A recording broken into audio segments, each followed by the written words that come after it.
Hello again, everybody. This is Dan Clouser, and welcome back to the Journey of My Mother's Son podcast. Today I'm joined with Bob Daniels, who is a house supervisor here at the Dream Center of Southeast Texas. Bob, thanks for joining me today. Thank you for allowing me this opportunity. No problem, no problem.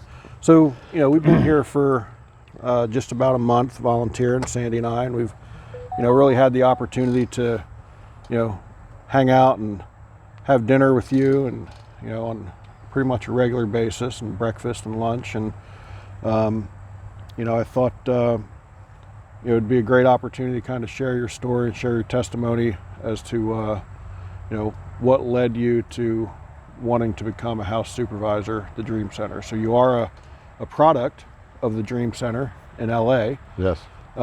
So, just tell me a little bit about your story. And, I think it's something that can inspire some of my listeners who may be going through some of the same things that you've gone through throughout your life.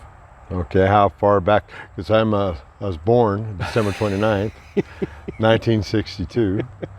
Yeah, in Baltimore, Maryland, county of Aberdeen Proving Grounds. Interesting. So, we actually attended a baseball tournament in Aberdeen. Oh, did you really? With Aberdeen. Yeah, yeah. I don't know anything about Baltimore. I know that's where I was hatched. Right. Where I was delivered. Yeah. Anyway, so I'm not sure how far back you want me to go. We'll just whatever you're comfortable with. I always like laying a foundation and then move forward from there. Probably I'd say the last 5 years of my life, these last 5 years have been the most freedom, or being set free from some of my life controlling issues that I've had in my life. It's just I've held on to some pains and hurts for so long that I just never recognized it, I think, because I stuffed a lot of that stuff to where it was buried deep enough where I didn't recognize those things. Right. So anyway, so at the age of 2, my dad, so he was in the military and he moved us back to Utah, Salt Lake City, Utah. That's where my roots are. That's where I call home. And so my dad, my mother, my biological mom, left my father when I was 2 years old. I have one brother from the same set of parents, same mom, same dad. And he was 5.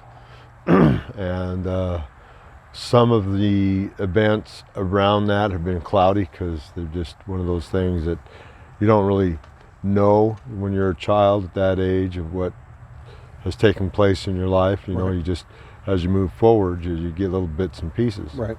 So what I can relate, what I've been shared with is that I was 2. I think my mom left. At this point in time, my dad was a truck driver. He's an over-road truck driver. When he left the military, and I think that my mom met up with the guy that was doing the same thing. I'm not sure how that happened, but she left with this guy. However, she wasn't careless in that decision. She made sure that we, at the best she could, I guess at the time, knew that I had an aunt, my Aunt Sue Lyman, who was also huge in my life.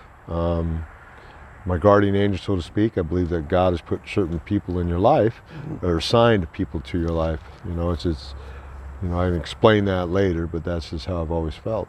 Anyway, so she was 11 years old when she found me and my brother abandoned. I'm not sure I think there was a letter that was left, or a note that was left to my aunt saying that you would know what to do.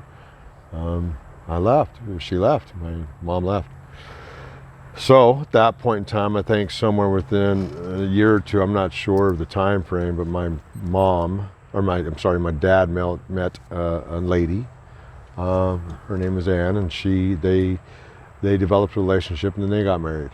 And during the process of this marriage, they started having kids of their own together, and it just kind of pushed me and my brother out, so to speak. They start having kids of their own, and my stepmom, because that's her babies, really didn't have that bond with me and my brother, because it just wouldn't be hard for her to do so. I think she's awfully young Wasn't ready for to be a mother right off the bat. Right. I'm not sure. But by the time I was at the age of 12, my dad sent me to my grandmother's house. So my grandmother took me in, and my brother was kicked out of the house for whatever reason, I'm not sure, but he ended up in foster care at the age of 15. And I think by the time he was 16 or 17, he was in 4 different foster homes. 2 different lifestyles. My grandmother, who was very loving and caring, just showed me what love was from a different perspective. My dad, he was involved in this church. It's called Worldwide Church of God. The teaching and following is of Herbert W. Armstrong, senior pastoral, whatever you want to call it, the founder of that church. But they followed strictly the old Jewish customs and traditions, you know. Gotcha. So he would work on Saturdays, you know. We'd keep all the Feast of Tabernacles, Days of Unleavened Bread, Day of Atonement, Passover, those kind of things. That is prevalent in the Jewish community. Again, being a child, forced religion, you know. So I just didn't understand it. So my dad was extremely strict, angry. So he beat me, my brother. He would. I say beating because if it was today, was viewed at the way we were handled. So there again, my dad, he was just, our childhood was robbed of a childhood that most children would experience, like going to the park on Saturdays, playing with other kids, playing, you know, sports and those kind of things.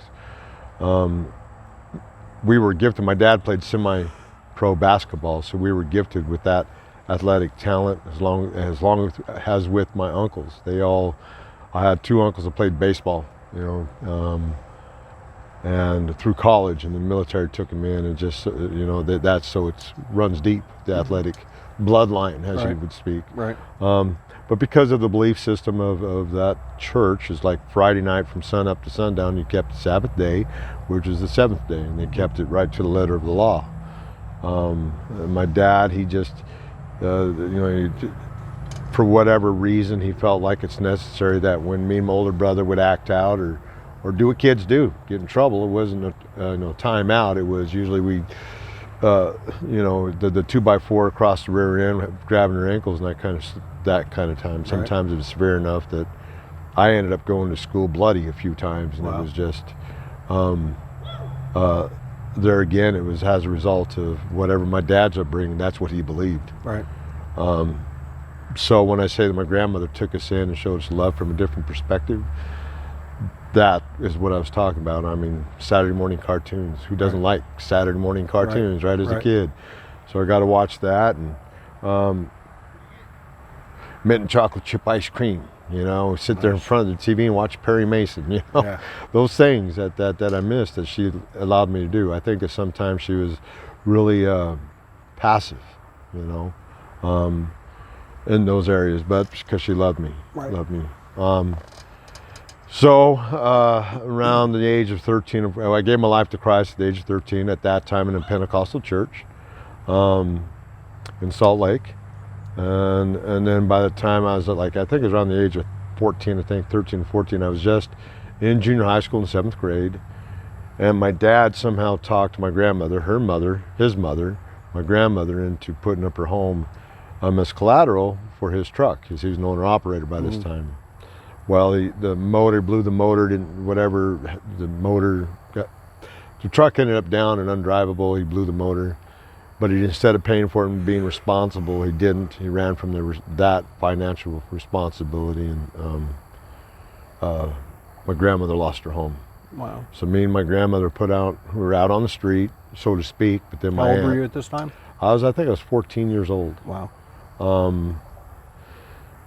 But there again, my Aunt Sue, this is where she comes into the picture. So my Aunt Sue, her and her husband, she was just been married. She had a baby of her own, Chris Lyman, who later on in life ended up going through the Dream Center, and he himself was a baseball player. He was a walk-on with the Texas Rangers, and went through Snow College and all that. He was a second baseman. So anyway, that has nothing to do with me. I just know the guy. He's my cousin, okay? but she took us in. She always made sure that me and my grandmother was provided for, you know. And then I think I was 16 or by the time of the 8th grade, so however old you are when you turn 18, is when, or when you go to 8th grade, whatever grade, however that 12, age 13 is, years 12, old, 13, probably, somewhere 13. around there. My grandmother my Aunt Sue found us a place to live for me and my grandmother. She was only receiving Social Security. I think at that time it was $300 a month, and food stamps. And my dad was nowhere around to help, so I would work during the summer to help provide for me and my grandmother, school clothes. In 8th grade. In 8th grade. So the guy that was the landlord of the house that we lived in, it was a duplex house we lived in, he owned a grocery store right across the street. So he let me come over and bag groceries. Yeah. You know, that's what you could do as a kid, right? Yep. And then my grandmother, or my mom, my aunt, she was a waitress, trainer for Denny's restaurants, and so she'd able to get me in to be a little busboy, you know. Right. And so that's what it was like then. And then somewhere around the age of, I don't know, I guess I had been 15 or 16, things got really strange. I thought I could be out on my own, and I had started to, you know, associate with the wrong group of guys, you know, hanging out with the wrong people in my life, you know. It's like, because I didn't have that struck environment I was just an unruly kid. Right. And I think I started experimenting with smoking pot, you know. It was kind of a fun thing to do, and drinking, because it was a fun thing to do, you know, and you know, mind altering drugs. Mm-hmm. It really wasn't a habit at the time. It's just that's because of the group of people that I hung out Right. with, you know, peer pressure. That's what we did. Moving way forward, that's where the experiment started. I never did. I ended up going about the age of 17 or 18. I ended up homeless again because I couldn't keep my apartment when I moved out, and ended up moving to what my biological mom, found me, and she moved me to Washington. So I moved to Washington to get to know my biological mom, and that didn't last very long. It's like there was no connection. Yeah, you hadn't seen her in what? I haven't seen her since she 19 for 18 years. years, and nothing that I can recollect as a 2-year-old. Right. So I was bitter, and I remember seeing her when she picked me up from the bus, you know, because I took the bus. It's like there was just, you know, my thought was she was going to pay for all them years, whatever. You know, she'd offer to buy my love and affection, buy me motocross bikes and all this stuff. And one day we got into a heated argument with my dad. My dad was pretty upset. So I busted my hand on a wall, and she couldn't deal with that. So I had to move again in 2 weeks. So my uncle took me in and started playing basketball in a different school in Washington, and had a opportunity for a full ride athletic scholarship for a junior college in Walla Walla, Washington. Side note, but the style of basketball that I played is I didn't like people playing too close, so I've always shot a jump shot straight up and down. And if people got too close to me, I'd take my elbow, get it up underneath their chin when I shot, and back them off me, right? Same time I'm shooting and Right. they'd draw a foul on them. And then, so I did that to my uncle. He didn't appreciate that too much once. And he said, yeah, it wasn't a smart move. You don't do that to your family, you know? But I don't think about, you know, you don't think about those things. You just play the game for the love of the game.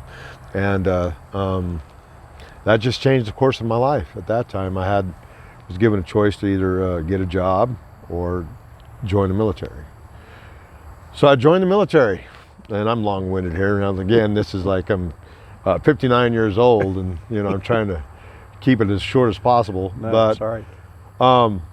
so at the age of 17, I was faced with that choice. So I walked away from basketball and high school and all that, and ended up joining the military. Went in the military in the Army in Lawton, Oklahoma, and ended up playing on a basketball team there. Ended up being 6-man All-Army. But again, a lot of issues as a kid growing up. I guess one of the issues that I've learned about myself here in the last 5 years is codependency.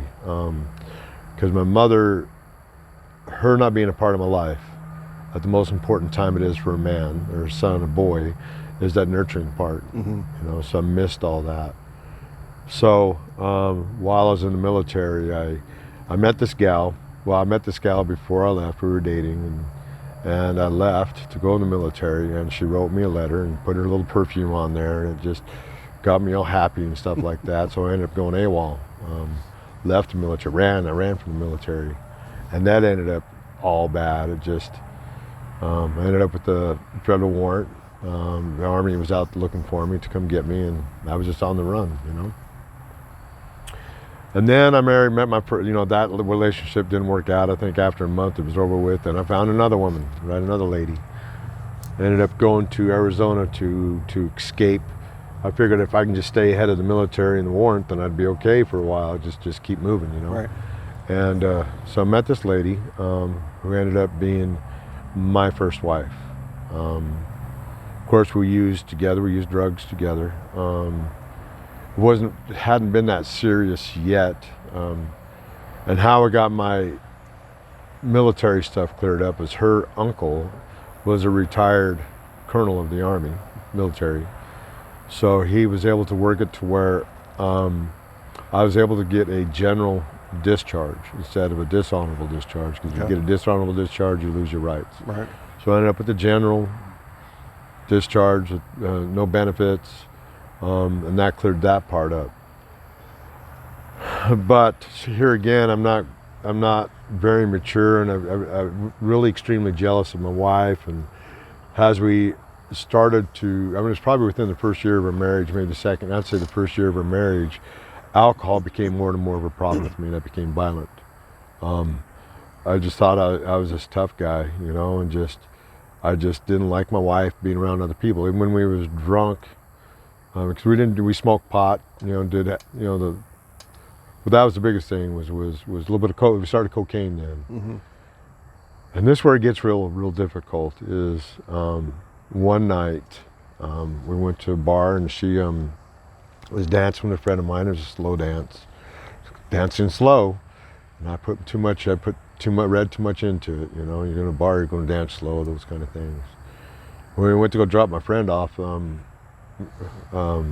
had questioned her about it, and she got loud, and so I put my hand over her mouth to get her to stop screaming at me. Then she bit my hand, and I reacted. I hit her so hard that it knocked her out, and then she cracked her head open on a can, you know, a tin garbage can that was on the ground. And that was just the first incident of a line of things that were going on in my life at this point. It didn't change. It's like I didn't recognize my control behaviors, my jealousy issues, but the next couple of days I seen the pictures of the damage I've done. Right. And those pictures today, I mean, it was, I was what, 19, 20? It's almost 40 years later, I still vividly remember that. The abuse didn't stop. It's like, you know, we would, you know, not drink for a while and try to do the right thing for a while, and then alcohol and cocaine, and I'd beat her again. It's like, you know, it's not, then this, Dan, is not something I really share hardly anybody, because it's a shameful thing. The way I viewed is, you know, shameful. You know, you always hear people talk about, you know, you don't lay your hands on a woman, and I'd be like one of those that judge those that have. And I have, and it scares me, you know. But that still didn't change. It still didn't change the way I was. I've like, you know, I've already backslidden from the Lord. I was on a journey that was taking me to this pit, and at some point in time I really didn't care, because you know, it's like when you backslide, it's not just one time over. You know, it's like it's a step, it's a process. You know, compromise. You start. For me, it was, you know, my Bible would go on a shelf somewhere. I wouldn't listen to my music. I would listen to the people I'd hang was drawing me away from my relationship with God, and I knew it, right? So that's been a pattern. I ended up leaving I had needed to leave. I left Tucson, Arizona, came back to Utah, filed for divorce, and you know, 4 marriages later, the violence stopped there. When I left Arizona, I never laid a hand on another woman or anybody, a female, after that. But my life, it took different turns. In my, second marriage is when I bought a house. We had a daughter together, and when by the time she turned 4 years old, this is my second daughter. When I'm saying my second daughter, there was some conflict. Let me back up the tape here a little bit. In my first marriage, there was a period of 3 years where for some reason I couldn't get her pregnant. We didn't use no protective or nothing like that, okay? So we never did get her pregnant. But I knew how she was. I knew how she was when I met her, when she was full of alcohol. It's not only, she was loose. Her level of compromise just was no. That compass was gone. Mm-hmm. So it was mine. It's not just her. It's the guys who do the same thing. And so I knew what it was. So I had a job where I was working graveyard, and I'd leave at 12, come home at 8 o'clock in the morning. But on this particular night, I was with our neighbor guy, one of our neighbors guy. The 3 of us were drinking, and here it is time for me to go to work. And I went to work. She stayed there. And then when I got home that morning, she had just walked in the house. She was drunk. Her pants, there was signs that something was not right. Right. And that same month, she ended up pregnant. She was pregnant. But it just kind of messed with me for a while. So went through I stayed with her the whole time, and then went back to Arizona, had the baby. The baby was born cesarean, and it's like I'm looking at my oldest, would have been what I call my daughter. Had no features. She looks just like this neighborhood guy. There's nobody with blue eyes in her family. You get it, right? Mm-hmm. You've heard it before. The character, the traits weren't there. So, I think that was a big part of my, one of those things that I just never dealt with. So moving back to where I was, when I was back to Utah, okay, so I met a gal, we had a child together, and within the first 4 years of the child's born, my ex-wife, the divorce was never final. She just called me up out of nowhere. So here's the thing that I never have had any resolve, is when I filed for divorce here to my first wife in Utah. I was in Utah and filed for my first divorce. There was a paternity suit separate. Okay, all she needed to do was take a test, and then I'd do my child support pay and be a responsible dad. Mm-hmm. And she refused to take the test. She wouldn't do it. And so that always stuck with me. It's like, to me, that's like, an automatic admission of guilt. So, why would you not take a test to show the child is mine, for one? You'd just be able to say, see, I told you I was faithful. Now get out of my life. Or you wasn't faithful. Get out of my life. Mm-hmm. Right. Either way, get out of my life, and so that's always been down the back of my mind. And but however, my oldest daughter, I claim her because everybody needs a dad, right? So in some way, I've adopted her, and that's my oldest daughter, Marisa, and she lives in Colorado. We don't have a really good relationship. I didn't see her for 27 years, but anyway. So that's that part. I got lost where I was. I think so. Where I was is, so my second wife, I have a daughter named Crystal, my middle daughter. She was 4 when she left, and that is when my life just turned upside down. I think I started using methamphetamines. I was on cocaine, started using methamphetamines. Had a 401k, cashed that out. We had bought a house together, sold the house, and I was living in the streets. I started running around with a really rough crowd. Just not someone I'd want to associate with today. Right. And that life took me down a very ugly road. How old were you at this point? At this point in time, I think I was had to have been man, if I were to guess, I was probably like 26, 27 years Okay. old. Had to be, because I ended up in my first treatment center when I was 32. Okay. So that's, that's where my life went. So I ended up homeless, and then all the stuff that comes with methamphetamine use. You're living in the streets, and you start racking up charges. I mean, I had a boatload of felony cases, and one night, if it wouldn't have been for this guy, this police officer, he had pulled me over, and I watched. It's funny, he put me in the front seat, arrested me because I have felony warrants.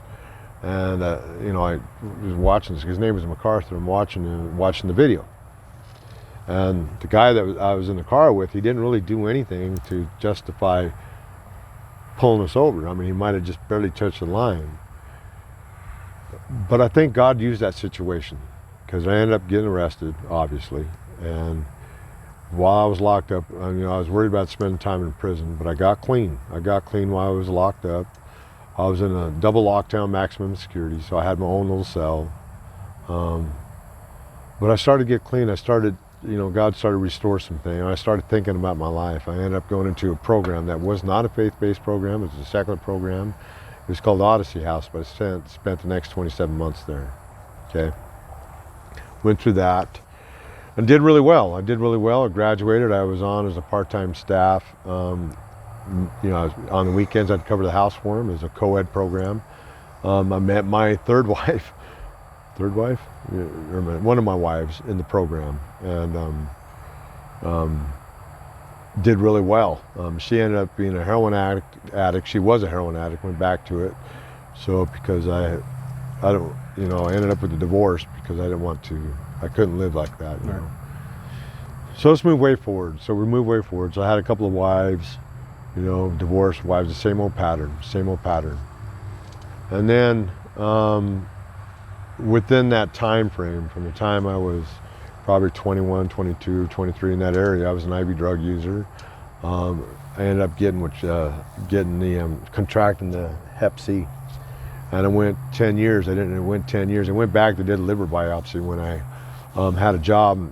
I got this job after a while. It was like many years later, about 10 or 11 years. And I just had to do a physical. When they did a physical, they checked my urine and came back with positive for Hep C. I didn't know to the extent, so I went to have a liver biopsy done. At that time, I was at stage 2, and they wanted to start me on a treatment. So that's that part. That's where the physical damage starts because of my use. Okay. Right. Moving far ahead, up to about in 2010, I'd have moments of being clean, not living that lifestyle, not being entangled into the life controlling issues. I was set free, but I'd get caught up in that web again. So it was an up and down roller coaster thing. But in 2010, I think it was at probably my lowest point at that time. I was driving to and from the hospital. I moved to Craig, Colorado. I couldn't seem to stay clean or right long enough, so my oldest daughter took me in. I went to Colorado, and then in 2010, I was on my way to have blood work done because my illness has progressed far enough along to where the first treatment was an interferon. It's where you take 7 pills and you have to give yourself a shot every week. I was on a 6-month regimen. 6 months it failed, so they wanted to give me a year regimen, so they put me on a year. It failed. I just couldn't seem to kill this virus. And so in 2010, one day it was in February actually, and I was driving from Colorado to Utah to see my doctor, and I'd been up for a few days because I stopped at this little town and got a hotel and started using these drugs. I went from being busy to where it took me to the violent stage. Now I have a problem with pornography. Pornography was the ugliest, deepest hole that I've been in with the drug use that I was doing. Anyway, so I was on my way to Utah to go see my doctor, and I was up for 3 days, and I couldn't. It's just like I couldn't seem to concentrate on the road. I have to drive through this mountain range. It's called Daniel Summit. It's just I-40. It goes from Colorado to Utah, Salt Lake City. And I got so tired of looking in the rearview mirror that I took the rearview mirror off the car, and then I thought that was stupid, you know. I had stopped. I got through the canyon, and then I stopped on the opposite side of the road in the oncoming traffic, and I parked my car. I was done. I was done with my life. But it's just so nuts. It's like, at that time, all of a sudden, I had the pastor of my church was calling me on my cell phone, and I had my ex-wife from my first marriage calling me on the cell phone, and just people all of a sudden were like out of nowhere started blowing up my phone. Wow. And I had to get off the road. It's like something snapped, right? So I was in this little parking lot in it's a Holiday Inn Express hotel. I wasn't going in, but I was so out of it. I psychotic stuff that I just could not seem to. So my son-in-law was on the phone. He said, "Dad," I called my nurse. And my nurse says, I can't get to you right now, so I'm going to send someone to you. She ended up calling the highway patrol. And I'm like, okay, so the highway patrol shows up, and they pull me out of the car, put me in handcuffs. They had to search the car, and but my son-in-law was on the phone, and he says, my dad don't need to go to jail. He needs help. He needs help. Can you help him? They stuck me back in the ambulance. They had these wires on me, and I drove across. They took me across the street to where it happens to be the hospital. Hospital's on one side, and the jail's on the other. They were kind of connected in some sort of way. So I'm sitting in the emergency room, and they've got these things hooked up, checking my biorhythms and all this stuff, and I'm a psychotic mess. And I remember ripping them off, and they just couldn't keep me still. And I'm sitting on this chair looking for the cops to come, and out of nowhere, my Aunt Sue, who saved my life when I was a kid, 11, shows up. And I remember this as clear as day. It's like she showed up, and she closed the door behind her in this emergency room, and I just can't psychologically put anything together. She got on her knees. And she says, "Bobby, man," she goes, "Bobby, I want you to know I'll never judge you, and I'll always love you, but you got to stop being so selfish, Wow. And it came from the heart. I didn't ever want anybody to see me in this, way I was at that time. I wanted to hide from the filth, and she's seen through all of that, and she again, she showed me love, and I think at that point, something got a hold of me. I know what it was that got a hold of me, okay? God got a hold of me, and it's like, at any given time on the road, I could have lost my life. At any point in time through all the years up to that particular encounter with my aunt, could have been over. I could have made a turn in the road, or this disease that I now have could have killed me then, but he had his hands on me. It's not yet, right? Yeah. Prodigal son's coming home, right? and so she drove my car home, and within 3 weeks is when I made it to the Dream Center, the first one in California. It was 2010. And I was like, but I was holding on. It's like I was holding on. I missed me and my baby girl. We had such a good relationship, and I was in my mess. I went through the divorce with her mom, and I'd have her every weekend. And I got to the point where I tried to make sure she was in a safe place, so her dad could go somewhere and get high, and it's just that routine. So there I am, 2010. I'm sitting in the Stop Ship program in California, and there's like 6 months. There's 6 months of time have passed by, and one of the work therapy positions that I had at the time was what they called night security. We didn't carry guns, that's just what they call it, right? But it's really, and I never could understand we don't understand how God works. He just does. Right. I was sitting at a desk, and my responsibility was to watch people come off the elevator and write down their names. And on this door here was human trafficking. It was called Project Hope. It was one of the ministries that Miss Velma here used to run. It used to be her baby, you know. And the walls are thin enough so you could hear their stories and what they were going through. And here I am, I was a womanizer and had female issues, and I'm listening to their stories. And then somewhere along the line I heard something, and I don't know where, it's like, that my daughter, Jaylee, that was her, that it actually was his, it's his kids, right? And I think I shared it today with you. You know, we had lunch today and we shared this a little bit. And it's like, you know, you until you can come to a place where you can let her go and let God take care of her, so that you can be truly in a place of surrender, right? Then he can work on you, Right. you know? So I remember it's like 6 o'clock in the morning, you know, and the sun's just coming up. You'd have to see it if you ever get down there. There's this window, and it faces the west or the east, kind of the east. And they have a cathedral right there. It's not really, it's like an old makeshift cathedral, and there's a cross, right? There's a cross on the point of the rooftop, at the pitch. And then the sun comes up, there's the mountains, and there's this cross, and there's like this little ledge. So I remember getting up, I was reading the Bible, and I don't know, just get up. And I remember walking over, and then I got on my knees. And at that point, so I said, okay, God, I can't do this anymore, you know? I need you in my life, but please take care of my kids, you know, especially Jaylee. All right. You know, and there's that, where I surrendered, to have an understanding what it was. And I think at that time is when I found some freedom, you know. There's something freeing in that moment, because then life changed, and I felt like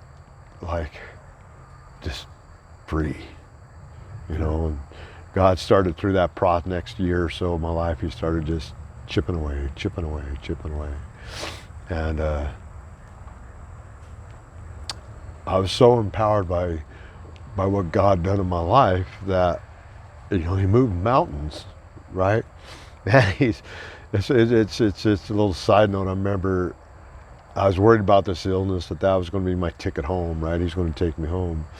So I remember talking to God one day, and we were having this conversation, right? I said, you know, before you take me home, Lord, I'd like to see the ocean. I just want to see the ocean, right? So I get to the Dream Center, and this is 6 months after I, you know, had that moment that you have. And right after that, we started going to we started taking it's called beach days, beach trips. So I'm on a bus, and it's so crazy. It's like we take this bus, and there's like 140 guys, and there's, I don't know, about 40 women, 50 women, not together. Right. But I'll just focus on the guys. There's 40 guys, right? And we're on this bus, and these are guys who are third strikers or beat up, gang people that are being freed from gang. Just, you're raw, right?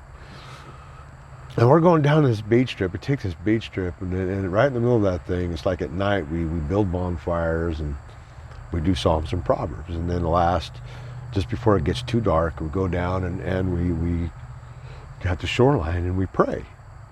And I had this visual of what it must have been like when Peter, whoever was at the shore, to look down and see people were raising their hands, right? Because there's all these guys that are, you know, that are raising their hands. Just the presence of God was so heavy. Right. Then I'm thinking, wow, God, you gave me you answered my prayer. You gave me a free ride to the beach.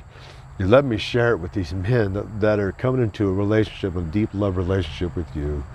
I didn't have to hamburgers and hot dogs, reading prayer and those things that we get to do, you know. And not only did you take me to get to see the ocean, you took me with a family of guys that want to see the ocean for free, you know.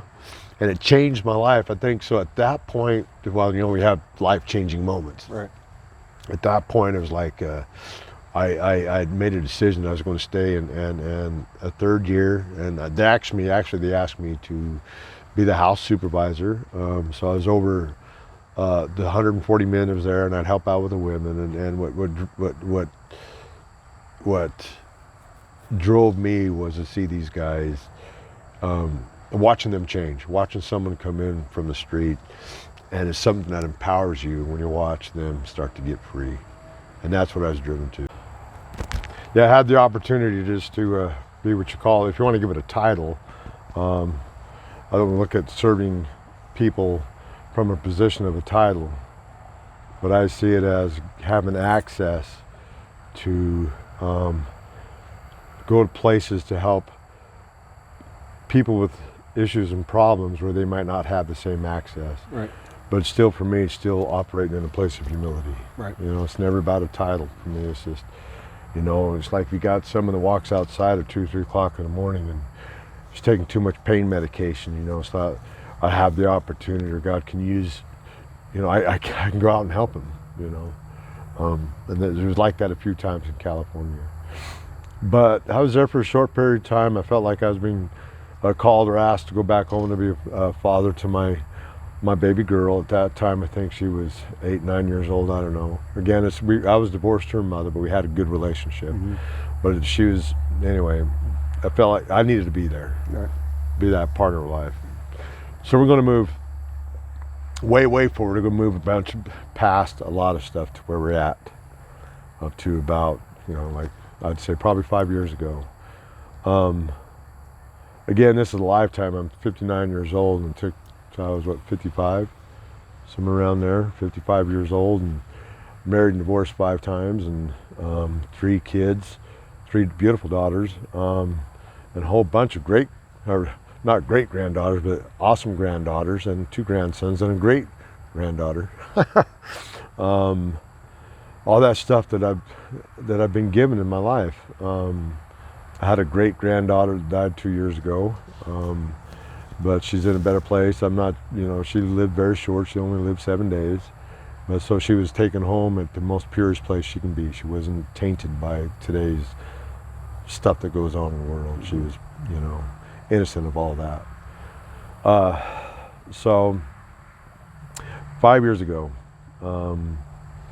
like I said, I met this gal in church, and I hadn't dated for a few years. You know, it's like I did date, not date, but I just always had to have a woman in my life, you know. And but I met this lady in church as a Calvary Chapel. By this time, my home church in Utah ended up being a Calvary Chapel, a Chuck Smith following, and that had been my home church for about 11, 12 years.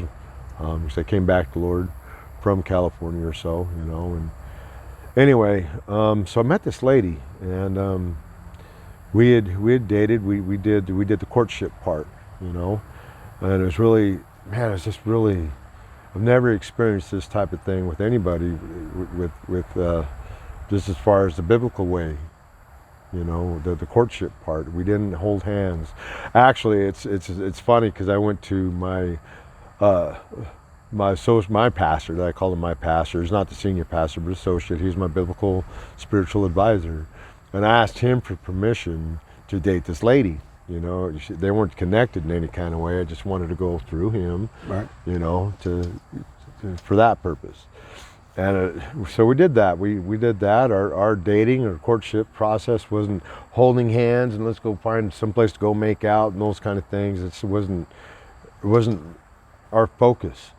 So what we did was we would go out and serve the homeless people. We'd get together and we'd make breakfast burritos, and she'd make like sweet rolls, you know, or something like that. And we'd get a couple of cases of water and just, you know, we just go out and feed some people. You know, I was blessed with some provision, extra provision. So in Utah, it gets really cold in the winter. So there's some of the homeless people that needed some shelter. Mm-hmm. So, you know, the ones I felt like needed a place to stay in a hotel away from where the bad stuff was, we'd make sure that they got that, you know, blankets, you know, you just go out and take care of people, go love on people. Right. That was our process. That's what we did. And then went through the marriage class and, you know, did the ceremony, the gown and the tuxedo, and in church. And I've just, you know, here I am 55 years old and been married 5 times, 4 times before that, never experienced that. So it was really good. You know, I thought that's what we did communion together, and I thought, okay, well okay, we're going to go serve people together in our marriage where God takes us. Mm-hmm. It was, I think it was like a month. We got married November 5th. It was at the end of November when she says, I don't love you anymore. And it just kind of like, I did not see that coming. Wow. I had no clue, not attracted to you. And I figured, well, okay, that happens. You know, that happens in marriage. You're not always going to be, you know, if you base your marriage on emotions, those first day emotions, you know, they're not going to be there all the time. You know, not that you don't love each other, but you know, it just is what it is. You know, you're married. You know what I'm talking about. And but she didn't love me anymore, and it just kind of threw me off. You know, I didn't know how to respond to that. I know that she loved the Lord. It's like when she prayed, you know, gosh, she would spend hours. You know, I'd go to work in the morning. She was a server. But I drove a garbage truck, so I'd get up at 2 o'clock in the morning and go to work. And then I'd come back from work. She'd already be on her way to work. But I'd go and find where her handprints would be in the carpet. Because that's where she'd be kneeling and praying, usually in front of her patio door or somewhere. And you could just walk into our apartment and just feel the peacefulness, you know. Right. So I'd find her handprints where she was, and I'd just kneel there and put my hands over where hers were. And I would just pray over her home. You know, even through this process of her saying she wasn't attractive, wasn't loved, you know, and what it was is that my spiritual advisor told me then it's probably because the whisperers started getting in your ear. You know, you have people in church that like to forgive me, but that's why it talks about gossiping, backbiting, and those kind of things that it hurts people, right? So I think that she was a victim of that and started believing the wrong things, or, you know, if you don't love me, you know, God will forgive you if you divorce him, and all this kind of stuff. And so ultimately, she ended up leaving. It was a gentle process. It wasn't hard. It wasn't mean. It wasn't, you know, the ugliness that you hear today about divorces and those kind of things. I was just believing and trusting in God that he's going to restore her heart. And I had hope in that. I hoped in that. That's what I believed in. You know, I said, okay, God, I got to give this to you. This, you know. So she let me know when she was moving out. The day she's moving out, it's okay. You know, I still believed, hanging on, right? Wait until 11th hour, right? So on a Friday, and she called me on the phone. She says, okay, well, I moved out, and just where I'm living, and, you know, she said, I'll wait for about a month before I have the paperwork drawn up, but there's going to be a divorce, and let's pray. So, okay, so I stopped my garbage truck, and we prayed. And I said, well, this is kind of weird. You're asking for a divorce that God hates, and now we're going to pray over a divorce. That doesn't make a lot of sense to me. But I wasn't going to come against her. It wasn't my battle. Right. You know, and I was okay at the moment, but it's a Friday, and then I went back, got off work, and went home to an empty apartment, and was too much. It was too much.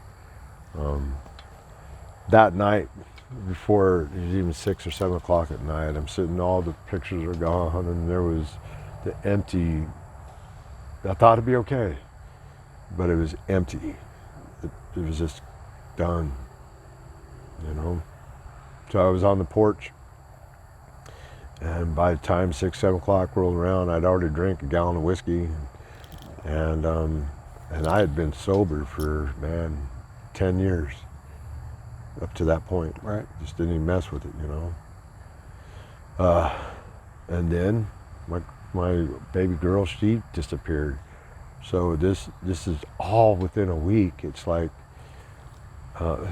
With my daughter, my youngest one, she was going to move in with us. She wanted to leave where she was, come live with us, and I was going to put her in school. So I got her registered in high school, and she was going to come move in because we had a 2-bedroom place.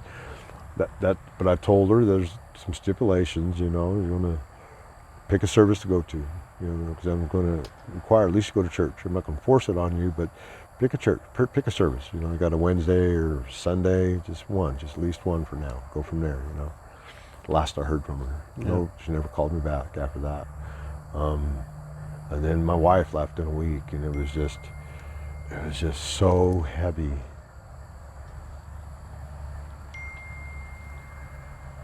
It was, so my doctors, it's like, at this point, my illness progressed. I've tried 4 different treatments, and they've all failed. I tried the Maverick. I think there's a Maverick pill that you can take, and then there's another one that failed, and then there's, I can't remember what it was, but they wanted me to try this medication, and it failed. So it's like, by this time, it progressed like 30-something years. They took me in to have my liver looked at, and I was at stage 3 cirrhosis of the liver, you know, with the bleeding. I already started bleeding. But the doctor said, my doctor at that time, hepatologist, says, you know, you can't drink no alcohol because that'll kill you. You know, just don't do it. Your liver can't take it, won't run it through. All right. So during this process, I thought, okay, that's my out. I can, you know, that's my exit, right? I ended up having to move out of my 2-bedroom apartment because I just could not be there. Got a studio apartment by myself and just went on a tear, man. I remember, so weird because I couldn't sleep. I drink so much I couldn't sleep, but I wasn't drunk. You know, it's like my face would be just bright red because it was just killing me, you know. And but God wasn't. And in this stupor, I still listened to worship music. I had this devotion I'd do every morning. I make sure I read my chapter at night, but I was still drinking. I was still like one. Yeah, is that nuts? I had a loaded 9mm, a loaded gun, and I got rid of it just before that. And God had his hand on me, man. It's like something got a hold of me. So I remember it was on a Sunday, and it was just, I was a wreck. I just had this all planned out, right?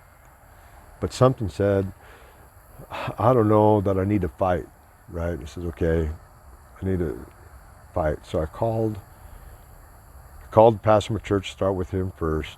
No, I called Pastor Mike, told him what was going on. And he said, well, let's you know, we need to get you here.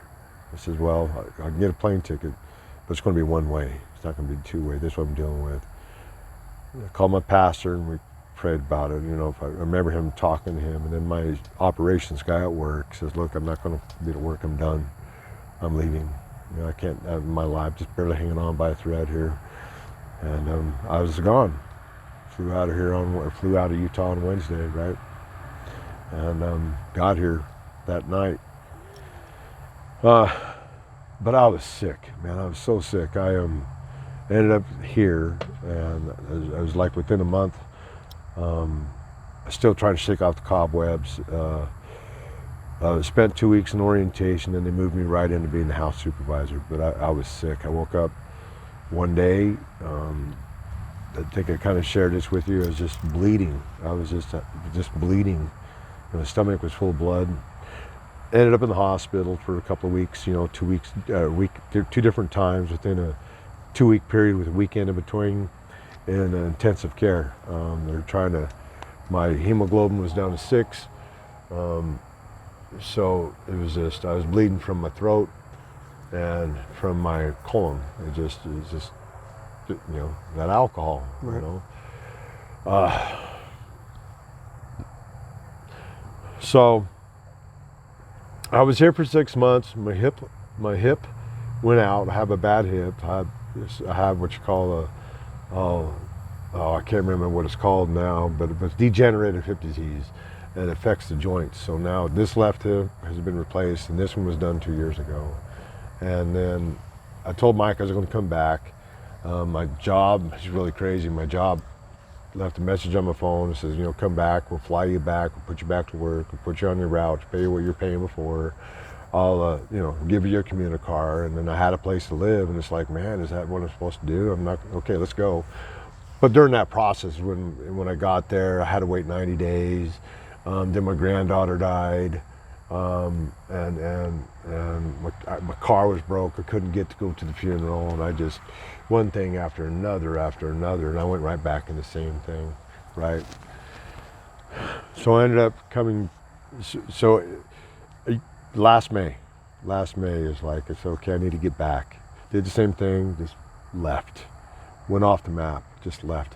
I have a friend that called Velma because I was in too much pain to call. This alcohol was it was painful. You know, your liver can't, it just hurt. 2 weeks before I came, they told me I was at stage 4 cirrhosis liver. I've killed it enough to where I've got 10% of the liver left, and they registered me as a liver transplant patient. So now I'm waiting for all that stuff to take place, but I still have we're still dealing with the virus. The Hep C virus still hasn't been cleared up. Right.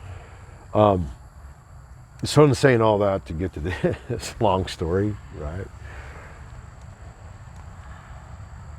I think there's something, I know that within that process of coming back here, leaving that life behind, and in the last 6 months, talking with people, getting deeper in the Word, and some people that spoke into my life, it's like somewhere along the line, you never give up hope. Right. You know, it talks about hope. I've always believed that God is going to restore my life, my relationship back to me and Him first, right? That intimate relationship that you long for first, right?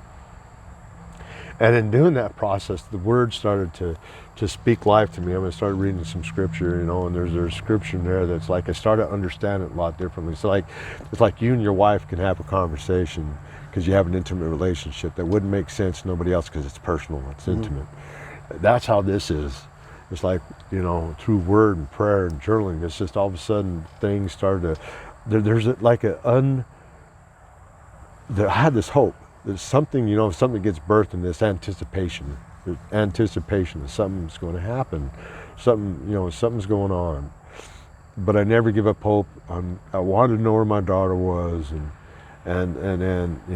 that was the biggest thing to me, because I just, just dropped out of nowhere, I've looked for the last 4 years of addresses, and somebody know. And matter of fact, when I had my hip operated on, one of the nurses there has a friend that they have a website where they go and search and look for exploited children or lost children. So I was going that route, and so anyway, I was here for about 4 months, back in September, and all of a sudden there's an address. So my aunt found an address of where my daughter was. So I decided that I had made a decision, or asked God, I need to take some ownership. Now I've got an address, I'm excited. Just want to write a letter and take responsibility for not being the dad that she needed in her life. Right. I mean, she was 15 years old and got her drunk for the first time, and just those things you just don't do, right? And but in this letter, it's like I struggled. I didn't know how to start it. I mean, how do you start a letter to someone that you don't know, So I fasted one morning and prayed about it. It's like, okay, I'm just going to put the pen to the paper, And it was more about her and taking responsibility for my actions and just asking for forgiveness and leave it up to her what she wanted to do with that. So I sent the letter off. And it was in December, or the end of November is when she sent me a letter back. And it was really cool because there's one thing, there's two things, and I've shared this with you, so I'll share it with you again. There's two things that we have verses through the Word that we key on, right? That are kind of like a life verse as we speak. But because of my situation, the one that I've always wanted to believe in was the one that says that, and in those days, I'll restore the hearts of the children back to their father, and the father's hearts back to the children. And I believe that these times that we're in right now, these are those days. Right. But whatever meaning it is for other people, what I keyed on was father, the word father. He's a father to the fatherless. He's my father. He talks about God the Father all the way through the Word. And it says, but I keyed on the word father. And the one thing that all the way through with my baby girl, that the one thing I've always made sure is that at night, no matter where we were, we had this cool little thing that we did, our thing. And as I always told her, I love you, and I love you too, Daddy. And I would say, well, I love you to the moon and back. That was just a thing that we did when she was a kid. So when she returned this letter, very first line, she's never called me father before. It's always been daddy or dad. I wasn't even expecting that. I just thought she was going to say hello. But she says, hello, Father. And she's never called me Father, ever. Right. So there's Father, hello, Father. And it takes me back to the scripture. It says, in those days, turn the hearts of the children back to their Father. Right? So there's Father. And then she ends the letter with, I love you to the moon and back. And I think, here she is, like 23 years old, and that's just something we shared. Is she was just a baby, and she remembers that. Right. It's like that's how good God is. That He loves me that much. It's like, I'm just going to give you a little bit. You just surrender and follow me, and I'll give you the desires of your heart. Right. And so I'm like, I'm off the edge, excited, and I'm sharing it with the guys because these guys prayed. I wrote the letter and put it in an envelope. We threw it in the middle of our prayer circle we have, and everybody prayed over it. And then I sent it off, and a couple of guys, that are here, they believed along with me. God's going to fix all that, and she sure did. But then there's a bonus, right? I haven't heard from her, and then yesterday. I'm sitting there getting ready to, I was honoring, I was having one of them days, usually when you're on edge, there's something taking place. There's a reason why you're on edge. I couldn't know where it was coming from, but I was. And it wasn't just because it was your birthday. It wasn't just because it was my birthday. Yeah, it's like, what? She got a text message, says, is this Bob Daniels? Phone, this is Jaylee, and I didn't know how to, I was like, what? Because I sent her a Christmas card, and in the Christmas card I said, if you ever want to call me or text me, I'm always available. Here's my phone number, or we can just write, I'll leave it up to you. So that's how she got my phone number. And she was like, dude, it's like, how do you, that's better than any lottery you could ever win. It's to understand, and I think I shared this with you a little bit, and nobody could really understand that. It's like, I can understand now. So I understand the story in the Bible about the prodigal son. Like, it's like when he seen his son from afar off, he dropped everything, he ran to him, and he fell on his knees, right? And I'm thinking, well, that's how I felt, because it was just a phone call. But to me, it was like, it's like, man, when I've been, my heart's been broke, it's like but there's that hope, there's that hope, something that daring, that something, because I knew that I made mistakes in the past, and it's kind of like God saying, you're forgiven, I think you're okay now. I think I'll let you enjoy your daughter, because I'm going to release her back to you, and I'll cover that, in a sense, right? And it's just, man, and it's like the things I've done with my kids and just with the women in my life is that I've always been such a needy, codependent person on things, because when my mother left, I didn't have that nurturing. I didn't know what it was or how to treat a woman. So, I have 5 different women in my life, and there was not that love connection. It's like once I came out of the bedroom, there was an adult relationship. I had nothing in common, and it was no familiarity as far as the women that I've allowed in my life. It was just the trail of pain that I've caused in these women's life, because my inability to recognize my codependence issues, that they were now my mother. If I marry you, you're not going to go anywhere. You'd be right here because my mom left, and I don't want you to leave. And I think that when my last wife left, I was so scared, because I knew what I was going to face, and I was just trembling with fear. So I tell them, man, this isn't going to be good. This ain't going to turn out good. So in saying all that, it's like I asked God to break that from me. I haven't had the desire to go out and meet women, to want to go out and date. I don't need that in my life today, And I didn't realize how much I needed the relationship with my daughter until I got that call. And now it's like I get to be her dad. It's not going to be a role reversal where she's the parent and I'm the kid. Right. You know, I get to enjoy the back half of this journey that God's got me on, and wherever he's going to put me, however he's going to use this. I believe it's going to speak hope into these men. Never to give up hope. You know, no matter what your situation is, no matter how dark your circumstances may be, that if you just trust and believe in something that you can't see and you can't feel, and just come into that faith, you know, and know that there is hope. You know, he'll restore those things back to you. He says so in the Word. Yeah. You know, especially the Old Testament, before there was grace, it's mentioned, you know.